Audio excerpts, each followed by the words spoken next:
Welcome to my wiki. It's called Learning versus Teaching. In this wiki, I talk about brain research, different learning theories, and how we can use them in our classroom. And now we'll look at the history of learning. Human beings are extremely creative. Historically, children learned by aping their parents. Young children, boys, learned how to hunt just by watching their fathers, while the girls learned to cook. In the 1950s, behaviorism focused on studying the patterns of behavior. If I reward a child, he will do better. If I punish a child, he'll not do better. But we need to move on from that sort of theory. And in came Vygotsky in the 1978, when he spoke of social cognition, acknowledging the fact that children learn best in an environment where they can communicate and collaborate with others. The zone of proximal development is a very critical part of his theory. People acknowledge the fact that students in the classroom can learn best when they are milling around with their peers, when they're communicating, talking, and testing and sounding out their knowledge. So classrooms before used to look like this, with the seating arrangement was quite linear, and today this is how our classrooms look like, where children work together to crack the puzzle. So what is the role of the teacher today? Earlier, the teacher used to stand in front of the classroom and teach the kids. Children took notes, and that was about it. Today, everything has changed. According to Rallis, 1989, students and teachers and every member of the school community are learners. We are a community of learners. In the cartoon I've created here, the teacher is sitting somewhere among the children while the students are presenting their learning as their peers watch and ask questions. I've made a short presentation of learner-centered approach where we look at assessment, situation, and context. If you click on the tab, it talks a little more about them. The theories of learning.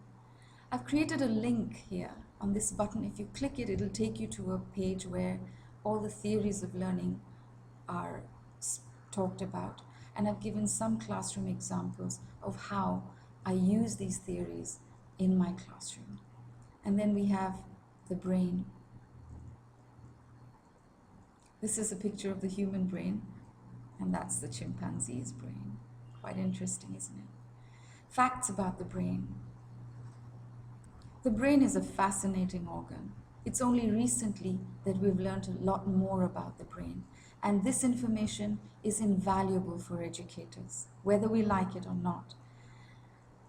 Understanding the brain helps us understand our children better.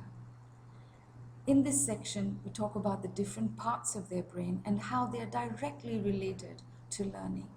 We talk about how we can use our understanding of the brain in the classroom. In this example here, I've used a skill where I'm trying to develop critical thinking skills in my students. So I've created an activity which will enable them to use their higher order thinking skills. That keeps them engaged. The moment children are engaged, they are learning. So these are various instances of children engaged in real life simulations. If we look at brain and learning, 4 important subtopics come under this page: cognition, metacognition, motivation, individual and social factors. Cognition is simply acknowledging what the child knows. What is it that my student understands? And dealing with that data in order to create more meaningful data. Metacognition is something which adults also struggle with. It's thinking about their learning, by creating dialogue journals with the children, by encouraging them to write about their learning, to summarize their learning, to create a headline about a certain concept that they've learned. These are various strategies we could use in the classroom. Motivation. How do children find their classrooms? Are there teachers inspiring? Is the classroom setup inspiring? Are the lessons inspiring? Are the lessons engaging and relevant? There's a subtle difference between them.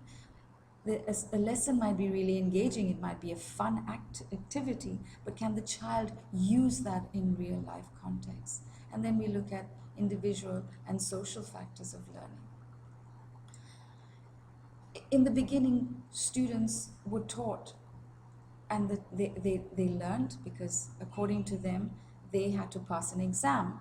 Parents wanted them to pass an exam and teachers wanted them to pass an exam. So they had a certain goal. But today things are changing. We are learning for learning's sake. Learning should be exciting. It should be fun. And the teacher is really responsible for that. We cannot blame the parents and the students. And then finally we come to technology. Technology is really crucial. It is the language children speak today. And if we are not aware of the various technological advancements that can be used in the classroom, then we are letting down our students. So in this section, I talk about how I blog with my class, how I use the wiki, how I tweet, how my children use different Web2 tools to showcase their learning, how we Skype and flatten classroom walls. And I've given different examples of how we use Google Doc, Prezi, AudioBoo, wikis, and today's Meet in order to make our learning more relevant and meaningful, as well as engaging. I hope you enjoyed my little presentation. Please do give me some feedback. Thank you very much.